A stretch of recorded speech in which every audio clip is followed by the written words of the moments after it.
वरद आणि अभय मुद्रा असणारी, 3 नेत्र असलेली, लाल वस्त्र परिधान केलेली, कामधेनूप्रमाणे मनोरथ पूर्ण करणारी अशा देवीची मी उपासना करतो.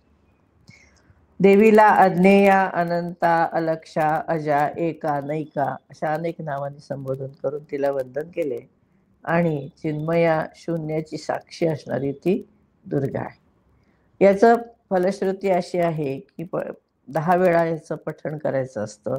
त्रिकाळ पठण करायचं. मंगळवारी अश्विनी नक्षत्र आलं की हा अमृतसिद्धी योगावरती जे पठण केलं तर मृत्यूयोग टळतो आणि अमृतत्वाची प्राप्ती होते. त्यासाठी ही देवीची आराधना आहे.